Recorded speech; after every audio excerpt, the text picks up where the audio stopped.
Hello बच्चों, welcome to my science classes. और आज मैं आरबी सिंह आपको पढ़ाने वाला हूँ एनिमल किंगडम। एक बहुत ही बेहतरीन और बहुत ही इंटरेस्टिंग चैप्टर। ये बात ध्यान रखना कि ये चैप्टर 11th में काफ़ी अच्छा सारा वेटेज रखता है, ठीक है। और ये बात भी ध्यान रखना कि ये चैप्टर वो चैप्टर है जिसमें से आप अच्छे खासे नंबर गेन कर सकते हैं, चाहे आप बात करें अपने नीट की या फिर आप बात करें अपने 11th के एग्जाम्स की। बात करें इस चैप्टर की तो ये चैप्टर बहुत ही इजी है। बात करें इस चैप्टर की एनसीईआरटी की तो मैं आपको बेसिकली बता देता हूं कि भाई आप एनसीईआरटी पढ़ें और एनसीईआरटी एक या दो बार आप पढ़ लीजिए, चैप्टर आपको पूरी तरीके से क्लियर हो जाएगा, ठीक है।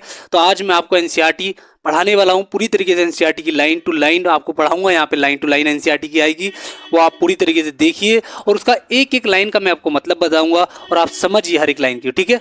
और अगर देखिए बेसिकली मैं आपको बताना चाहूँ तो भाई मैं आपको एकदम से बता दूंगा कि बेसिस ऑफ क्लासिफिकेशन भाई क्या क्या ऐसे करेक्टरिस्टिक हैं जिनको लेकर हमने बेसिस ऑफ क्लासिफिकेशन एक तरीके से उनको हमने बेसिस माना क्लासिफिकेशन का एनिमल किंगडम का।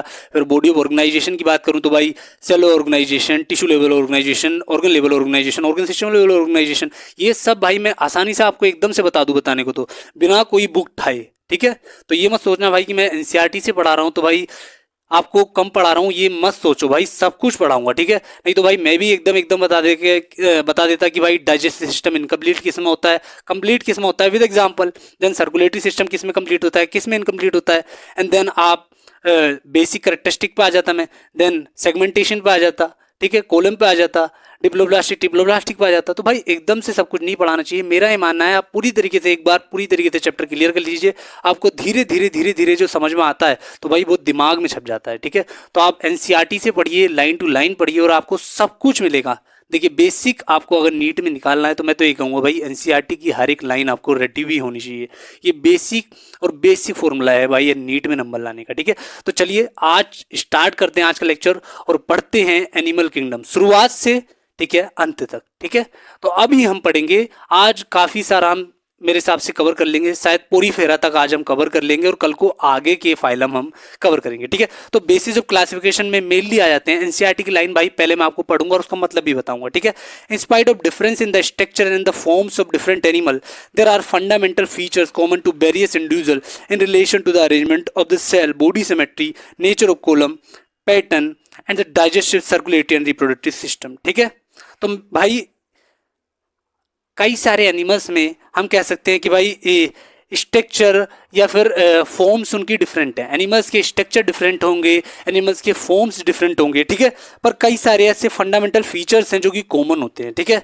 Weather we are talking about the arrangement of the cell, we are talking about the body symmetry, we are talking about the nature of the column, we are talking about the digestive system, circulatory system and the reproductive system, ठीक है। तो कुछ में similar होते हैं, कुछ में different होते हैं और यही सब करेक्टरिस्टिक को हमने एक बेसिक मान लिया है कि भाई इन बेसिस पे हम एनिमल्स को क्लासीफाई करेंगे, ठीक है। तो these are the some common basis of the classification of the animals, ठीक है। इन सबको हमने बेसिस मान लिया, ठीक है। And these features are used as a basis of the animal classification and some of them are discussed below, ठीक है। तो यही जितने भी मैंने भाई करेक्टरिस्टिक बताए कॉमन, ये कुछ करेक्टरिस्टिक है और भी कुछ करेक्टरिस्टिक है, इन सबको हमने जो है बेसिस मान लिया है और इन सब के बेसिस पे ही हमने एनिमल्स को क्लासीफाई कर दिया, ठीक है। आगे चलते हैं भाई, आगे अब हम पढ़ते हैं level of organisation. Through all the members of the animals are multi cellular, all of them do not exhibit the same pattern of organisation, ठीक है। तो ज्यादातर सभी मेंबर्स एनिमल्स के मल्टी सेलुलर होते हैं भाई, पर हम ये नहीं कह सकते कि सबके सब members same pattern of organisation carry करते हैं, ठीक है। मल्टी सेलुलर तो हैं पर सबके सब सेम लेवल ऑफ ऑर्गेनाइजेशन या फिर same pattern of organisation carry नहीं करते। कुछ उसमें से सेलुलर लेवल ऑर्गेनाइजेशन होंगे, कुछ में टिश्यू लेवल ऑफ ऑर्गेनाइजेशन होगा, कुछ में ऑर्गन एंड देन कुछ में organ system level of organisation होगा। ये बात ध्यान रखिए, ठीक है। तो शुरुआत करते हैं। For example in sponges the cells are arrange as a loose cell aggregate and they exhibit the cellular level organization. जैसे कि हमने एक एग्जांपल ले लिया स्पोंग्स, स्पोंग्स आता है पोरीफेरा में और स्पोंग्स में जो है लूजली सेल्स अरेंज हो जाती हैं, आपस में एग्रीगेट हो जाती हैं और वे सेलुलर लेवल ऑफ ऑर्गेनाइजेशन बनाती हैं, ठीक है। तो स्पोंग्स में क्या होता है, स्पोंग्स में सेलुलर लेवल ऑफ ऑर्गेनाइजेशन पाया जाता है, ठीक है। आगे चलते हैं भाई एनसीईआरटी में, some division of the labour activity occur among the cells, ठीक है, इन द सेलुलर ऑर्गेनाइजेशन, ये तो हो गया, ठीक है। अब हम कॉलन ट्रेट्स में आ जाते हैं भाई। The arrangement of the cell is more complex. तो भाई कोलेंटेट्स में अरेंजमेंट ऑफ द सेल जो है अब मोर कॉमन हो गया, ठीक है। यहाँ पे कुछ हमें ऐसी सेल्स मिली जो कि सेम फंक्शन परफॉर्म कर रही थी, और वो सारी सेल्स जो कि सेम फंक्शन परफॉर्म करती हैं वो आपस में टिश्यू बना लेती हैं, ये बात ध्यान रखना, ठीक है। In the colentrate, the arrangement of the cell is more complex. Here, the cells performing the same functions are arranged into tissue.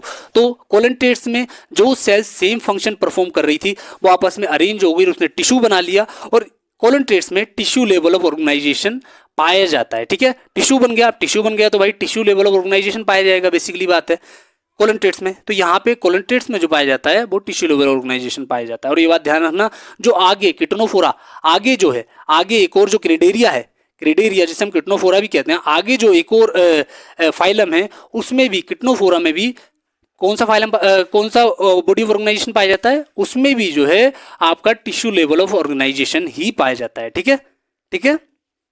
I still high level organisation organ level is exhibited by the members of Platyhelminthes. अगर हम आगे high level of phylums में जाएंगे, ठीक है, high level of organisation में जाएंगे, तो भाई हाई लेवल ऑफ ऑर्गेनाइजेशन में तो हमें भाई टिश्यू के बाद हमें क्या मिलेगा, ऑर्गन। तो high level of organisation tissue के बाद ऑर्गन लेवल ऑर्गेनाइजेशन होगा, वो पाया जाएगा प्लेथेलमिन्थेस में, ठीक है। तो पोरीफेरा में मेनली, कुछ में, पोरीफेरा में भाई सब में नहीं पाया जाता, पर पोरीफेरा में मेनली आपका पाया जाता है cellular level of organization. Coelenterata and Ctenophora में आपका पाया गया tissue level organization. Then we are going toward the Platyhelminthes. Platyhelminthes में आपका पाया गया organ level of organization, and then after that Aschelminthes से कोडेट तक आपका पाया जाएगा organ system level of organization. और यही आपका नीचे लिख रहा है, ठीक है, नीचे आपका यही लिख रहा है। And other higher phylums which where the tissue are grouped together to form organ in each specialized for a particular function, ठीक है। In animals like annelid, arthropoda, molluscus, echinodermata, chordata, organs have associated to form a functional system, and each system concerned with a specific physiological function. This pattern is called as the organ system level organization, ठीक है। तो जो एस्केलमिन्थेस से कोडेट तक होते हैं उन सब में organ system level of organisation पाया जाता है, ठीक है। पूरी तरीके से बात क्लियर हो गई भाई, पूरी तरीके से बात क्लियर हो गई, ठीक है। तो हमने ऑर्गेनाइजेशन का पूरा कवर कर लिया। अब भाई आते हैं डाइजेस्टिव सिस्टम पे, ठीक है। तो अगर हम प्लेथेलमिन्थेस की बात करें तो भाई प्लेथेलमिन्थेस या प्लेथेलमिन्थेस से लोअर जो फाइलम होते हैं उसमें हमें सिंगल ओपनिंग ही मिलती है, उसमें सिर्फ डाइजेस्टिव सिस्टम में एक सिंगल ओपनिंग होती है, ठीक है, ठीक है। डाइजेस्टिव सिस्टम में सिर्फ सिंगल ओपनिंग होती है, और इसलिए हम कह सकते हैं कि भाई फाइलम शुरू से लेके मतलब जहां से स्टार्ट होती है पोरीफेरा से लेके प्लेथेलमिन्थेस तक, प्लेथेलमिन्थेस तक जो फाइलम होते हैं उनमें इनकम्प्लीट डाइजेस्टिव सिस्टम पाया जाता है, ठीक है, क्योंकि उसमें सिंगल ओपनिंग पाई जाती है, ठीक है। और प्लेथेलमिन्थेस से बाद कुछ फाइलम्स में कंप्लीट डाइजेस्टिव सिस्टम पाया जाता है, ठीक है। कुछ एक्सेप्शन भी हैं बाद में, पर मेजरली आपको कंप्लीट डाइजेस्टिव सिस्टम मिलेगा प्लेथेलमिन्थेस से बाद, ठीक है। तो सब कुछ क्लियर हो गया आपको। प्लेथेलमिन्थेस तक तो आपको इनकम्प्लीट डाइजेस्टिव सिस्टम मिलेगा, सिंगल ओपनिंग मिलेगी। प्लेथेलमिन्थेस से बाद आपको कंप्लीट डाइजेस्टिव सिस्टम मिलेगा, आपको एक तरीके से दो अलग अलग पाथ मिलेंगे, ठीक है, ठीक है। आगे चलते हैं भाई सर्कुलेटरी सिस्टम। तो भाई सर्कुलेटरी सिस्टम की अगर हम बात करें तो भाई मेनली दो तरीके के सर्कुलेटरी सिस्टम होते हैं। एक हो गया आपका ओपन टाइप सर्कुलेटरी सिस्टम, एक हो गया भाई आपका close type circulatory system. Open type circulatory system की अगर मैं बात करता हूं तो भाई ओपन टाइप सर्कुलेटरी सिस्टम में क्या होता है कि हमारा जो हार्ट होता है वो ब्लड को पंप कर देता है, एंड देन हमारी जो सेल्स होती है, टिश्यू होते हैं, वो एक तरीके से ब्लड में नहा लेती हैं, बात हो जाती हैं, ठीक है, उसमें डूब जाती हैं, आप कह सकते हैं, ठीक है। ये तो होता है भाई ओपन टाइप, ठीक है। हमारे अंदर नहीं होता ओपन टाइप, ठीक है, मैं कह रहा हूँ ऐसी जनरली कि भाई जो ओपन टाइप सर्कुलेटरी सिस्टम होता है उसमें हार्ट जो होता है वो ब्लड को पंप करेगा, और जो टिश्यूज एंड सेल्स होंगी वो उसमें बात हो जाएंगी, नहा लेंगी एक तरीके से भाई, पूरी तरीके से डूब जाएंगी उसमें, ठीक है। आगे चलते हैं close type circulatory system. Close type circulatory system में जो होता है, यहाँ पे लिख भी रहा है भाई, क्लोज टाइप सर्कुलेटरी सिस्टम में जो होता है, क्लोज टाइप सर्कुलेटरी सिस्टम में होता है कि जो हार्ट पंप करता है ब्लड वो कोऑर्डिनेट वे में, एक स्पेशलाइज्ड वे में सर्कुलेट होता है blood through the vessels of varying diameter. कई सारी वेसल्स होती हैं जिनके डायमीटर अलग अलग होंगे, उन सबसे कोऑर्डिनेट वे में ट्रांसफर होता है blood in the close type circulatory system, ठीक है। तो हार्ट पंप करेगा ब्लड को, और ब्लड बाद में वेरिंग डायमीटर की वेसल्स से अलग अलग डायरेक्शन में कोऑर्डिनेट वे में, स्पेसिफिक वे में जाएगा, ठीक है, ठीक है। यहाँ पे आर्टरीज की बात कर लो, वीन्स की बात कर लो, कैपिलरीज की बात कर लो, ये सब इन्वॉल्व होती हैं, ठीक है, अलग अलग वेसल्स। आगे भाई बात करते हैं सिमेट्री की, ठीक है। तो अगर सिमेट्री की बात करें तो भाई सिमेट्री मेनली दो तरह की सिमेट्री आपने पढ़ी होगी, एक तो रेडियल सिमेट्री होती है और एक बायलैटरल सिमेट्री होती है, ठीक है। एसिमेट्री की बात करूं तो भाई एसिमेट्री जो होती है स्पोंग्स में पाई जाती है, ठीक है। पोरीफेरा में जो स्पोंग्स होते हैं उसमें एसिमेट्री पाई जाती है, मतलब कोई सिमेट्री नहीं है भाई, ठीक है। आप कहीं से भी एक प्लेन ले लो और सेंटर ऑफ एक्सिस से काटने की कोशिश करो, आप नहीं काट सकते, वो डिवाइड ही नहीं होगा दो इक्वल पार्ट में स्पोंग्स, ठीक है। तो स्पोंग्स जो होता है सिमेट्रिक होते हैं। अब बात करते हैं भाई रेडियल सिमेट्री की। तो रेडियल सिमेट्री में भाई आप किसी भी एक एनिमल्स को किसी भी प्लेन से दो हिस्सों में काट सकते हो। रेडियल सिमेट्री ये सिमेट्री होती है कि भाई कोई भी एक ऑर्गेनिज्म आपने लिया जो रेडियल सिमेट्री में लाई करता है, ठीक है, और उसको आप किसी भी प्लेन से, आपने ऐसे काटा, ऐसे काटा या ऐसे काटा, किसी भी प्लेन से आप जो है उसको दो इक्वल पार्ट में काट सकते हो, ठीक है, रेडियल सिमेट्री को। रेडियल सिमेट्री अगर होगी उस एनिमल में या ऑर्गेनिज्म में तो, ठीक है, ये होता है रेडियल सिमेट्री में। इंग्लिश में ही भाई आपको पढ़ के बता देता हूं मैं। When any plane passing through the central axis of the body divide the organism into two identical halves is called as the radial symmetry, ठीक है। तो अगर किसी भी बॉडी को हमने दो आइडेंटिकल हेल्स में किसी भी प्लेन से काट दिया है, ठीक है, तो उस बॉडी में हम कहेंगे कि रेडियल सिमेट्री प्रेजेंट है, ठीक है। और ये किस किस में होती है? तो भाई रेडियल सिमेट्री जो होती है मेनली वो होती है कोलंट्रेट्स में, किटनोफोरा में, कोलंट्रेट्स, किटनोफोर्स, और एक और एग्जांपल है जो आगे होता है भाई वो है इकाइनोडर्मेटा। ये बात ध्यान रखना, इकाइनोडर्मेटा का जो अडल्ट होता है उसमें रेडियल सिमेट्री पाई जाती है। इकाइनोडर्मेटा का जो लार्वा होता है उसमें पाई जाता है बायलैटरल सिमेट्री, पर जो इकाइनोडर्मेटा का अडल्ट होता है, ठीक है, मेनली अडल्ट जो होता है उसमें पाई जाती है रेडियल सिमेट्री। तो तीन तरीके के फाइलम हम कह सकते हैं, कोलंट्रेटा, किटनोफोरा, किटनोफोर्स, ठीक है, कोलंट्रेटा, किटनोफोर्स एंड देन इकाइनोडर्मेटा। ये तीन तरीके के फाइलम होते हैं जिसमें कि रेडियल सिमेट्री पाई जाती है, ठीक है। Then we are talking about the bilateral symmetry. Bilateral symmetry की बात करूं भाई, in the bilateral symmetry the body can be divided into identical left and right halves in only one plane. तो भाई बायलैटरल सिमेट्री वो होती है जब हम किसी भी ऑर्गेनिज्म को सिर्फ एक प्लेन से ही दो इक्वल राइट और लेफ्ट पार्ट में डिवाइड कर सकें। तो भाई उससे हम कहेंगे कि इस ऑर्गेनिज्म में भाई ये एक ही प्लेन से डिवाइड हो रहा है, मतलब इस ऑर्गेनिज्म में जो है बायलैटरल सिमेट्री प्रेजेंट है। इस ऑर्गेनिज्म में रेडियल सिमेट्री प्रेजेंट नहीं है, इस ऑर्गेनिज्म में जो है बायलैटरल सिमेट्री प्रेजेंट है, हम ये कहेंगे, ठीक है। तो ये आपको क्लियर हो गया भाई। बायलैटरल सिमेट्री की अगर मैं एग्जांपल की बात करूं तो भाई बायलैटरल सिमेट्री आपकी होती है, आप मान लीजिए भाई प्लेथेलमिंथीज, एस्केलमिंथीज, एनिलिड्स, कोडेटा, आपका आर्थ्रोपोडा, जितने भी बचे भाई इन तीन को छोड़ के जितने भी आपके फाइलम बचे भाई सब में बायलैटरल सिमेट्री प्रेजेंट होती है, ठीक है। तो यहां तक भाई आपको सब कुछ क्लियर हो गया। हमने शुरू में बात करी level organization, then digestive system, then circulatory system, then we are talking about the symmetry, और now we are talking about the diploblastic organization, ठीक है, ठीक है। तो आगे हम बात करने वाले हैं, ठीक है, बने रहिए। अभी बात करेंगे भाई हम, जुकाम हो रहा है भाई मुझे थोड़ा सा, ठीक है। तो अब हम बात करेंगे भाई कि डिप्लोब्लास्टिक क्या होता है, ठीक है। तो पहले मैं पढ़ लेता हूं भाई। Animal in which the cells are arrange into two embryonic layer, an external ectoderm and internal endoderm are called as a diploblastic, ठीक है। तो ऐसे एनिमल्स जिसमें सेल्स जो होती है वो अरेंज होती है दो एम्ब्रियोनिक लेयर में, एक्सटर्नल की बात करें तो इक्टोडम, इंटरनल की बात करें तो इंडोडम, इन्हें हम कहते हैं डिप्लोब्लास्टिक। और ये बात ध्यान रखना कि इसमें इन एनिमल्स में एक अनडिफरेंशिएटेड लेयर प्रेजेंट होती है जिसे हम कहते हैं, क्या कहते हैं भाई, जिसे हम कहते हैं मीजोगिला। इन एनिमल्स में एक अनडिफरेंशिएटेड लेयर प्रेजेंट होती है जिसे हम कहते हैं mesoglea in between the ectoderm and the endoderm, ठीक है। तो डिप्लोब्लास्टिक ऑर्गेनिज्म वो होते हैं जिसमें कि सेल्स अरेंज हो जाती है outer embryonic outer ectoderm and embryonic inner endoderm layers and an undifferentiated layer is also present in between them, जिसे हम कहेंगे भाई मीजोगिला, ठीक है। तो डिप्लोब्लास्टिक में होती है इक्टोडम, इंडोडम और उनके बीच में एक अनडिफरेंशिएटेड लेयर जिसे हम कहते हैं मीजोगिला, ये प्रेजेंट होती है डिप्लोब्लास्टिक में। डिप्लोब्लास्टिक की अगर भाई मैं एग्जांपल्स की बात करूं तो डिप्लोब्लास्टिक मेनली आपको पाया जाता है भाई कोलंट्रेट्स में, किटनोफोर्स में, ठीक है। डिप्लोब्लास्टिक आपके जो पाए जाते हैं वो पाए जाते हैं कोलंट्रेट्स एंड किटनोफोर्स में, ठीक है।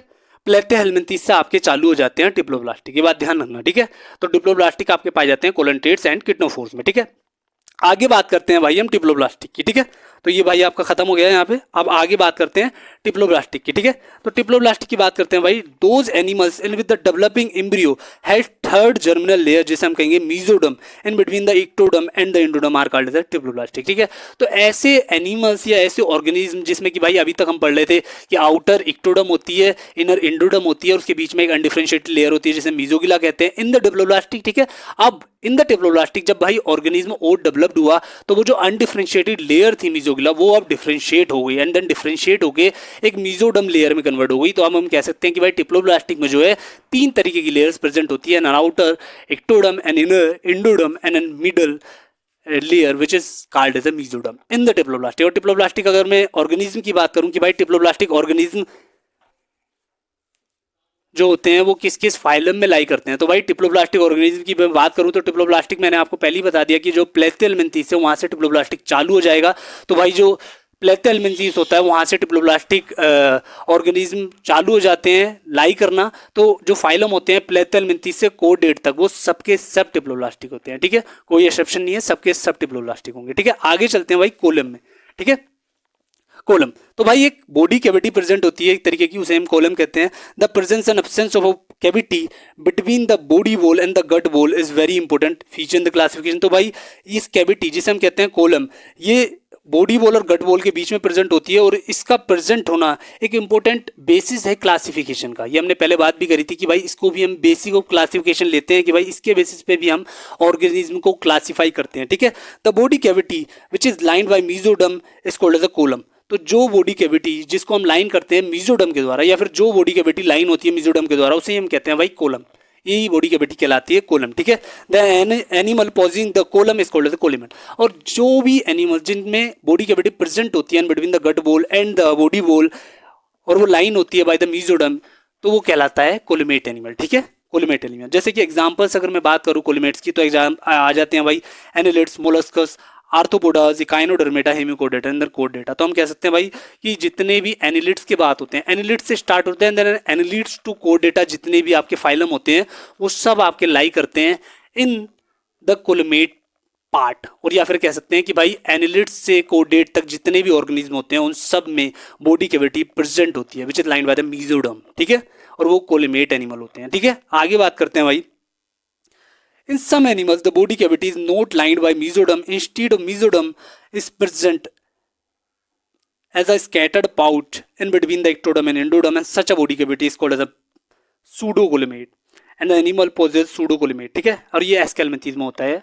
तो मैं आपको बता देता हूँ कि भाई कुछ एनिमल्स ऐसे होते हैं जिसमें बॉडी कैविटी मीजोडर्म से लाइन नहीं होती और मीजोडर्म प्रेजेंट होता है एज अ स्कैटर्ड पाउच। वहां पे जो बॉडी कैविटी प्रेजेंट होगी वो मीजोडर्म से लाइन नहीं होगी और मीजोडर्म एक स्कैटर्ड पाउच की तरीके से गोल गोल छल्ले के रूप में प्रेजेंट होगा भाई।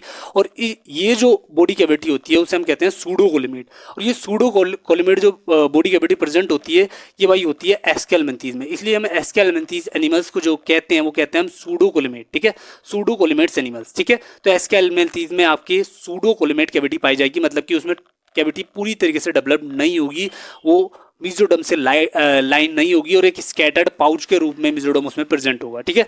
आगे बात करते हैं भाई जितने भी, अब भाई ये हमें पता चल गया कि जिसमें प्रेजेंट होते हैं कोलिमेट कहते हैं, एनिलिड कोडेटा जिसमें भाई एक तरीके से मीजोडर्म लाइन नहीं होता और स्कैटर्ड पाउच के रूप में प्रेजेंट होती है, वो एस्केलमेंथीज में होती है, उसे हम कहते हैं सूडोकोलिमेट। अब भाई बात आई जिसमें नहीं होता है।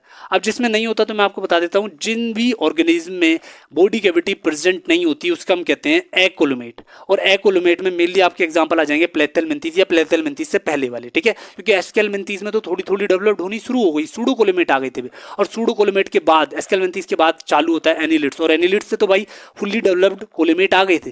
तो एस्केलमेंथीज से जो भी पीछे फाइलम्स हैं वो सब के सब एकोलिमेट में आएंगे, whether it is Platyhelminthes, whether it is Coelenterata, whether it is ctenophores, ठीक है, ठीक है। और एकोलिमेट का मतलब सिंपल सा ये है कि भाई उसमें बॉडी कैविटी उस ऑर्गेनिज्म में या उस फाइलम में प्रेजेंट नहीं है, ठीक है। तो पूरी तरीके से आपको पूरी तरीके से सब कुछ क्लियर हो गया, बेसिक है सबको, एनसीईआरटी से आपको बेसिक मिल रहा होगा सब कुछ। एनसीईआरटी सामने देखिए, एनसीईआरटी से पूरी तरीके से पढ़िए, आप अपनी एनसीईआरटी बुक खोलिए और जो जो मैं बता रहा हूँ वो पढ़ते जाइए, आपको सब कुछ क्लियर होगा, ठीक है। अब बात करते हैं भाई सेगमेंटेशन की, ठीक है। In some animals the body is externally and internally divided into segment with the serial repetition of at least some organ. For example, the earthworm, the body shows this pattern called metamerism segmentation and the phenomena is called as a metamerism। तो भाई अब segment में आ गए भाई, कुछ organism में body divide होती है सेगमेंट्स में, और कुछ ऑर्गेनिज्म के कुछ ऑर्गन रिपीट होते रहते हैं उसमें, और जो सेगमेंटेशन का पार्ट होता है, डिवीजन का पार्ट होता है, वही भाई रिपीट होता रहता है। आपने अर्थवोम में देखा होगा, अर्थवोम में हम सेगमेंटेशन। तो भाई अगर हम अब बात करें अर्थवोम की, तो अगर अर्थवोम की बात करते हैं तो भाई आपने देखा भी होगा अर्थवोम में सेगमेंटेशन पाया जाता है। अर्थवोम की बॉडी जो होती है पूरी तरीके से डिवाइड होती है। एक सेगमेंटेशन पैटर्न आपने अर्थवोम को देख के पता कर लिया होगा कि भाई एक सेगमेंटेशन पैटर्न इस बॉडी में या इसकी एक तरीके से स्ट्रक्चर में पाया जा रहा है। तो हम कह सकते हैं कि भाई ऐसे ऑर्गेनिज्म जिसकी बॉडी में एक सेगमेंटेशन पैटर्न पाया जाता है, जिसकी बॉडी में रिपीटेड सेगमेंटेशन पाया जाता है, एक पूरी तरीके से सीरियल वे में उसकी बॉडी डिवाइड होती है रिपीटेडली, ठीक है, जो कि बार बार रिपीट हो रहा है उसी सेगमेंट में, ठीक है। उसी तरीके से उस सेगमेंट, एक सेगमेंट मान लीजिए एक बॉक्स है और वो बार बार बॉक्स की तरीके से ये एक बॉडी जो है डिवाइड हो रही है, तो ऐसे ऑर्गेनिज्म में सेगमेंटेशन पैटर्न पाया जाता है जिसे हम मेनली कहते हैं मेटामेरिज्म, ठीक है। और इसका मेनली एग्जांपल है अर्थवॉर्म, या अदर एग्जांपल्स भी हैं, वो सब भी भाई मैं आपको बताने वाला हूँ, ठीक है, आगे सब बताऊंगा, ठीक है। आगे चलते हैं भाई नोट कोड। तो भाई नोट कोड का तो बेसिक सा क्लासिफिकेशन अगर मैं आपको कहूँ कि बेसिक क्लासिफिकेशन क्या होगा नोट कोड का, तो आप खुद भी कह सकते हैं कि भाई वो ऑर्गेनिज्म जिसमें नोट कोड प्रेजेंट होती है उसे हम कोडेट कहते हैं, और वो ऑर्गेनिज्म जिसमें नोट कोड प्रेजेंट नहीं होती उसे हम कहते हैं नॉन कोडेड, ठीक है। तो बेसिक सा क्लासिफिकेशन है नोट कोड का, यही इसमें एनसीईआरटी में पूरा लिख रहा है कि दोज ऑर्गेनिज्म जिसमें विच poses the note code are called as a caudate, and those organism which do not possess the note code are called as a non coded, ठीक है, which is from the Porifera to a हेमीकोडेटा, ठीक है, ठीक है, क्योंकि हेमीकोडेटा को पहले हमने कोडेट में रखा था पहले कभी, ठीक है, पर अभी हेमीकोडेटा को हमने कोडेट से बाहर रख दिया। मतलब मैंने नहीं भाई, साइंटिस्टों ने हेमीकोडेट को पहले कोडेट में लाई करते थे, पर कोडेट से बाद में बाहर निकाल दिया था हेमीकोडेटा को, ठीक है। तो पोरीफेरा से लेके हेमीकोडेटा तक जितने भी हैं, या फिर कह सकते हैं कि भाई हम बेसिकली अगर हेमीकोडेटा को नहीं भी ले रहे तो पोरीफेरा से जो इकाइनोडर्मेटा तक है, आप पोरीफेरा से इकाइनोडर्मेटा तक मान सकते हैं, हालांकि हेमीकोडेटा भी नॉन कोडेट में आ रहा है अब। तो पोरीफेरा से हेमीकोडेटा तक नॉन कोडेट्स होते हैं, और जो कोडेट्स होते हैं जिसमें नोट कोड प्रेजेंट होते हैं उसे हम कोडेट कहते हैं, और जिसमें नहीं प्रेजेंट होती नोट कोड उसे हम कहते हैं नॉन कोडेट, जो कि होते हैं पोरीफेरा से लेके हेमीकोडेटा तक, ठीक है। आगे भाई बात करते हैं क्लासिफिकेशन ऑफ ऑर्गेनिज्म। तो भाई ये आपको स्ट्रक्चर एनसीईआरटी में दे रखा है, आपको दिख रहा होगा, ये आपने स्ट्रक्चर देखा होगा, इसमें सब दे रखा है भाई कि क्लासिफिकेशन कैसे कैसे ऑर्गेनिज्म का हुआ, कि भाई एक एनिमल था, एनिमिलिया, उसके बाद लेवल ऑफ ऑर्गेनाइजेशन पे सेलुलर लेवल ऑर्गेनाइजेशन पे पोरीफेरा आ गया, tissue level organ level and organ system level organisation पे डिवाइड हो गया, जिसमें रेडियल जिसमें टिश्यू लेवल ऑर्गेनाइजेशन की बात करते हैं, जिसमें रेडियल सिमेट्री पाई जाती है, वो कोलेंटेट एंड किटनोफोर्स हो गए। और वहीं पे बात करते हैं ऑर्गन सिस्टम लेवल ऑर्गेनाइजेशन, तो विदाउट बॉडी कैविटी में आ जाता है भाई, जिसमें एक्रोलिमेट मैंने आपको कहा था, प्लेथेलमेंथीज, उसके बाद भाई बायलेटरल सिमेट्री, या फिर जिसमें कहते हैं भाई ऑर्गन सिस्टम लेवल ऑर्गेनाइजेशन होते हैं, ठीक है। उसमें भाई अगर सूडोकोलिमेट की बात करें, जिसमें भाई मीजोडम से कवर नहीं होती बॉडी कैविटी, उसमें भाई आपका एस्केलमेंथीज में आ जाता है, ठीक है, सूडोकोलिमेट है वो, ठीक है, पर ऑर्गन सिस्टम ऑर्गेनाइजेशन में लाई होता है, ठीक है। और साथ साथ में अगर इन सब में बायलेटरल सिमेट्री प्रेजेंट होती है, बात ध्यान रखना, बायलेटरल सिमेट्री प्लेथेलमेंथीज से लेकर कोडेट तक सब में प्रेजेंट होती है, ठीक है। पर प्लेथेलमेंथीज जो होता है वो एक्रोलोमेट में आता है, उसमें बॉडी कैविटी एब्सेंट होती है, ठीक है। वहीं पे अगर एस्केलमेंथीज की बात करें तो वो सूडोकोलिमेट में होता है, मतलब मीजोडम से कवर नहीं होती बॉडी कैविटी। वहीं पे अगर आगे की बात करते हैं एनिलिड्स से कोडेट तक, तो भाई ये सब के सब जो है आपके कोलिमेट्स में आते हैं, इनमें बॉडी कैविटी होती है और बॉडी कैविटी लाइन भी होती है बाय द मीजोडम्स, ठीक है। आगे भाई पहला फाइलम आज हम स्टार्ट कर देंगे, ठीक है। आज मैं पहला फाइलम स्टार्ट करने वाला हूँ, अभी सी बता रहा हूँ भाई, पहला फाइलम आज मैं स्टार्ट कर रहा हूँ। आपका पहला फाइलम है भाई पोरीफेरा, ठीक है। तो पोरीफेरा को आज मैं स्टार्ट कर रहा हूँ, ठीक है। चलिए तो स्टार्ट करते हैं पोरीफेरा, और मैं भाई रीड भी करूंगा और फिर आपको बताऊंगा अभी सब कुछ, ठीक है। बताने को भाई सब कुछ बता दूंगा मैं एकदम से, पर मैं चाहता हूं कि भाई आपको एक एक लाइन पता चले, एक एक लाइन का मतलब पता चले, आपको एनसीईआरटी पूरे दिमाग में छप जाए, ठीक है। तो दिमाग में छापनी है एनसीईआरटी, रटनी नहीं है, दिमाग में छापनी है। एक बार पढ़िए, ऐसा पढ़िए कि सब कुछ याद हो जाए, ठीक है। तो चलिए स्टार्ट करते हैं फाइलम पोरीफेरा, ठीक है। जनरली मेराइन होते हैं भाई ये, ठीक है। तो फाइलम पोरीफेरा स्टार्ट करते हैं भाई। The members of the phylums are commonly known as the sponges. तो मेंबर्स जो होते हैं फाइलम पोरीफेरा के, इन्हें हम कॉमनली स्पोंग्स कहते हैं, ठीक है। दे आर जनरली मेराइन, ये जनरली मेराइन होते हैं। मोस्टली एसेमेट्रिकल एनिमल्स होते हैं, और मोस्टली जो होते हैं एसेमेट्रिकल एनिमल्स होते हैं, मतलब इसमें कोई सिमेट्री प्रेजेंट ही नहीं होती है। ये मैंने पहले ही बताया था भाई कि स्पोंग्स जो होते हैं वो एसेमेट्रिक होते हैं, ठीक है। आगे बात करते हैं, these are primitive multi cellular animals, ठीक है, and have the cellular level of organisation, ठीक है। हमने ये पहले ही पढ़ा था कि भाई ये मल्टी सेलुलर ऑर्गेनिज्म तो हैं, पर इसमें सेलुलर लेवल ऑफ ऑर्गेनाइजेशन पाया जाता है, ठीक है। लूजली सेल्स एग्रीगेट होती हैं और इसमें सेलुलर लेवल ऑर्गेनाइजेशन पाया जाता है, ठीक है। स्पोंग्स हैव अ वाटर ट्रांसपोर्ट और कैनाल सिस्टम। स्पोंग के अंदर वाटर ट्रांसपोर्ट एंड या फिर कह सकते हैं कि भाई स्पोंग्स में जो होता है वाटर ट्रांसपोर्ट, या फिर हम उसे कैनाल सिस्टम भी कह सकते हैं। तो जो स्पोंग्स होता है उसमें वाटर ट्रांसपोर्ट और कैनाल सिस्टम प्रेजेंट होता है, ठीक है। वाटर एंटर होता है थ्रू माइन्यूट पोर्स, तो स्पोंग्स के अंदर वाटर जो होता है एंटर होता है थ्रू द माइन्यूट पोर्स, जो आपको एनसीईआरटी में दिख भी रहा होगा। इन पोर्स के द्वारा एंटर होता है जिसे हम कहते हैं ओस्टिया, ठीक है, ठीक है। From where it goes out through the osculum, ठीक है, और उसके बाद वो ओस्कुलम में जाता है, उसके बाद बाहर निकल जाता है, ठीक है। And this pathway of water transport is helpful in food gathering, respiration, ठीक है, respiration, exchange and the removal of the waste. और ये जो पाथवे होता है, टोटल पाथवे जो वाटर का हुआ कि भाई वाटर ट्रांसपोर्ट का जो पाथवे हुआ, ये रेस्पायरेशन में हेल्प करेगा, ठीक है, रेस्पायरेशन एक्सचेंज में हेल्प करेगा, या फिर आपको कहेंगे रिमूवल ऑफ वेस्ट में हेल्प करेगा, फूड गैदरिंग में। इसी वाटर पाथवे से जो फूड होता है पोरीफेरा का वो आता है, इसी पाथवे से पोरीफेरा या स्पोंज जो होते हैं वो रेस्पायर भी करते हैं, मतलब एक तरीके से सांस भी लेते हैं, और इसी पाथवे से स्पोंज जो होते हैं वो अपने वेस्ट को भी रिमूव करते हैं, ठीक है। यही अकेला पाथवे उनके लिए एक तरीके से लाइफ का काम करता है, जीने का तरीका, जीने का एक तरीके से राह मिल जाती है इस पाथवे से, आप मान सकते हैं उसमें, ठीक है। आगे बात करते हैं भाई, आगे बात करते हैं कोनोसाइट्स और the collar cell line the spongocoel and the canal, ठीक है। और जो ये कैनाल है या कोरल सेल्स जो पाई जाती हैं पोरीफेरा में, भाई इस वाटर कैनाल सिस्टम में जो कोरल सेल्स पाई जाती हैं, उन कोरल सेल्स को जो कोरल सेल्स जो पाई जाती हैं, फिर ये हम कह सकते हैं कि कोनोसाइट सेल्स जो होते हैं वो लाइन करते हैं भाई स्पोंगोकोलाई को। ये बात ध्यान रखना कि जो कोनोसाइट सेल्स होते हैं और कोरल सेल्स होते हैं वो लाइन करते हैं स्पोंगोकोलाई को और कैनाल को। जो ये जो टोटल कैनाल है, हमने पढ़ा भाई वाटर ट्रांसपोर्ट या कैनाल सिस्टम जो प्रेजेंट होता है पोरीफेरा में, इस कैनाल सिस्टम को या इस कैनाल को, जो इस सिस्टम की कैनाल है उसको, उस कैनाल सिस्टम को पूरी तरीके से एक तरीके से कवर करते हैं कोनोसाइटिक सेल्स, या फिर हम कह सकते हैं कोरल सेल्स, ठीक है। कोरल सेल्स एंड कोनोसाइटिक सेल्स इस कैनाल सिस्टम की कैनाल को कवर करते हैं, पूरी तरीके से लाइन करते हैं, ठीक है। आगे चलते हैं भाई, आगे भाई डाइजेस्टिव इज इंट्रासेलुलर, तो डाइजेशन जो होता है इसमें इंट्रासेलुलर होता है। ये बात ध्यान रखना, ये पोरीफेरा जो होता है उसमें डाइजेशन इंट्रासेलुलर होता है, ठीक है। आगे बात करते हैं the body is supported by skeleton made of spicules and spongy fibre. तो जो बॉडी होती है पोरीफेरा की, जो पोरीफेरा की बॉडी होती है वो सपोर्टेड होती है स्केलेटन से, ठीक है, ऐसे स्केलेटन से जो कि बने हुए होते हैं एक तरीके से हम कहते हैं स्पिकल्स या स्पोंगी फाइबर से। तो जो पोरीफेरा की बॉडी होती है वो सपोर्टेड होती है एक तरीके से, आप कह सकते हैं कि कुछ ऐसे स्केलेटन्स होते हैं जो कि स्पिकल्स से बने होते हैं या स्पोंगी फाइबर से बने होते हैं, वो पोरीफेरा की बॉडी को एक तरीके से सपोर्ट करते हैं, ठीक है, सपोर्ट करते हैं पूरी तरीके से, ठीक है। तो the body is supported by the skeleton which is made of spicules and spongy fibres, ठीक है। सेक्सेस की बात करें तो भाई सेक्स जो होता है वो सेपरेट नहीं होता है, इसमें जो सेक्सेस होते हैं पोरीफेरा में वो सेपरेट नहीं होते, ठीक है। इसमें जो सेक्सेस होते हैं वो सेपरेट नहीं होते, ये हर्मोफ्रोडाइट होते हैं।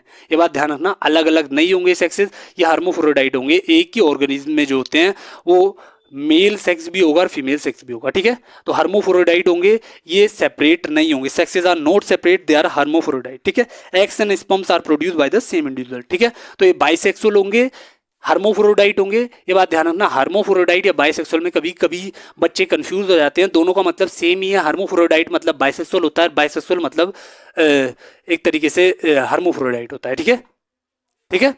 हार्मोफ्रोडाइट या बाइसेक्सुअल का मतलब एक है, मतलब एक ऐसा ऑर्गेनिज्म जिसमें कि दो सेक्स हैं, वो मेल के तरीके से भी बिहेव करता है और फीमेल की तरीके से भी बिहेव करता है, ठीक है। एग भी प्रोड्यूस करता है and then at the same time they also produce the sperm, वो स्पर्म भी प्रोड्यूस करता है, ठीक है।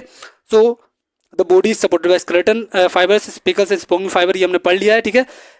The sexes are not separate, hermaphrodite होते हैं, eggs and sperm are produce by the same individual, same individually egg और sperm दोनों को प्रोड्यूस करता है, ठीक है। Sponges are reproduce asexually by fragmentation. तो जो स्पोंग्स होते हैं, अगर एसेक्सुअल रिप्रोडक्शन की बात करें, अभी तो हमने सेक्सेस की बात करी कि भाई सेक्सेस इनके जो होते हैं वो सेपरेट नहीं होते हैं, और अगर हम बात करें एसेक्सुअल रिप्रोडक्शन की अगर हम बात करें तो स्पोंग्स जो होते हैं वो एसेक्सुअल रिप्रोडक्शन करते हैं बाय द फ्रेगमेंटेशन, ठीक है। फ्रेगमेंटेशन की थ्रू ये अपना एक्सेक्सुअल रिप्रोडक्शन करते हैं, ठीक है। फ्रेगमेंटेशन आपने पहले ही पढ़ लिया होगा, ठीक है, नहीं पढ़ा तो वो भी मैं आपको अगली वीडियो में भाई सब पढ़ा दूंगा, ठीक है। फ्रेगमेंटेशन भी बता दूंगा, ठीक है। And sexually by the formation of gametes, ठीक है। तो एसेक्सुअली तो ये प्रोड्यूस होते हैं बाय द फ्रेगमेंटेशन, और सेक्सुअली की बात करूं तो सेक्सुअली ये प्रोड्यूस होते हैं by the formation of gametes. Gametes बनेंगे, एग बनेगा, स्पर्म बनेगा, जब भी तो भाई जाइगोट बनेगा and then they are produce. ठीक है। सेक्सुअली अगर बात करूं तो सेक्सुअली में भाई गैमेट्स प्रोडक्शन तो बहुत जरूरी है सेक्सुअली प्रोड्यूस होने के लिए, और सेक्सुअली की बात करूं तो भाई ये प्रोड्यूस होते हैं बाय द फ्रेगमेंटेशन। ठीक है। और सेक्सुअली ये प्रोड्यूस होते हैं by the formation of a gametes. ठीक है। गैमेट्स के बाद एग एंड स्पर्म बनेंगे उन्हीं गैमेट्स से, और वही उसके बाद zygote and then they are reproduce. ठीक है। आगे बात करते हैं भाई फर्टिलाइजेशन की बात करें। ठीक है। तो फर्टिलाइजेशन की अगर मैं बात करूं स्पोंग्स में, तो फर्टिलाइजेशन इनका इंटरनल होता है। ठीक है। और डेवलपमेंट इनडायरेक्ट होता है। ठीक है। तो larval stage which is morphologically distinct from the adult. ठीक है। तो इसमें जो फर्टिलाइजेशन होता है इंटरनल होता है, बॉडी के अंदर होता है। तो जो फर्टिलाइजेशन स्पोंग्स में होता है वो इंटरनल होता है, बॉडी के अंदर होता है। ठीक है। फर्टिलाइजेशन अंदर होता है बॉडी के, और जो डेवलपमेंट होता है बाद में वो डेवलपमेंट भी इनडायरेक्ट होता है। मतलब इनडायरेक्ट डेवलपमेंट की मतलब होता है कि जो ऑर्गेनिज्म है वो पहले लार्वा बनेगा, और लार्वा के बाद भाई वो फिर अडल्ट में कन्वर्ट होगा। ठीक है। तो लार्वा में कन्वर्ट होता है पहले, और लार्वा बनता है, लार्वा के बाद कहीं जाके अडल्ट बनता है। तो डेवलपमेंट इनडायरेक्ट होता है, फर्टिलाइजेशन अंदर होता है, इंटरनल होता है। ठीक है। और जो डेवलपमेंट होता है वो इनडायरेक्ट होता है through the many larval stages and then we are going toward the adult. ठीक है।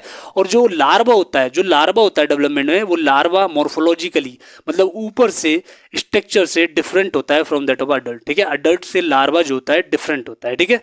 आगे भाई चलते हैं। ठीक है। ठीक है। स्पोंग्स पूरा कवर होने वाला है, पोरीफेरा फाइलम हमारा खत्म होने वाला है, एग्जांपल्स अब रह गए हैं। तो भाई एग्जांपल्स की बात करें तो साइकोन जिसे साइफा कहते हैं, या स्पोंगिला जिसे फ्रेश वाटर स्पोंग्स भी कहते हैं। ठीक है। एंड यू स्पोंगिया जिसे बाथ स्पोंग कहते हैं। तीन बेसिक एग्जांपल एनसीईआरटी में लिख रहे हैं भाई, तीन बेसिक एग्जांपल एनसीईआरटी में दे रखे हैं जो कि पोरीफेरा में है। एक तो साइकोन जिसे हम साइफा कहते हैं, एक स्पोंगिला जो कि एक फ्रेश वाटर स्पोंग है। ठीक है। ये बात ध्यान रखना, ये भी आ जाते हैं कि भाई फ्रेश वाटर स्पोंग क्या होता है, तो वो स्पोंगिला होता है। ठीक है। तो साइकोन जो होता है उसे हम साइफा कहते हैं, जो स्पोंगिला होता है उसे फ्रेश वाटर स्पोंग कहते हैं। Then we are going toward the Euspongia, और यू स्पोंगिया जो होता है वो बाथ स्पोंग होता है। ठीक है। ये सब पूरी तरीके से एग्जांपल क्लियर हो गए हैं, पूरी तरीके से सारी कैरेक्टरिस्टिक जितने भी हमारे पोरीफेरा फाइलम में थे वो भी सब क्लियर हो गए हैं। टोटल पूरी तरीके से आज हमने पोरीफेरा तक कवर करा और बेसिक क्लासिफिकेशन कवर करा। ठीक है। तो आज कुल मिला के हमने basis of classification, then we are going toward the organ level organisation, मतलब level of organization, whether it is a cellular level organization, tissue level of organization, organ level of organization, organ system level of organization. Then we are going toward the digestive system, then we are talking about the circulatory system, and then we are discussed about the segmentation and the metamerism, and then we are also talking about the columate and the pseudocolumate, the body cavity which is present or not present in some organism. ठीक है। all these subject or these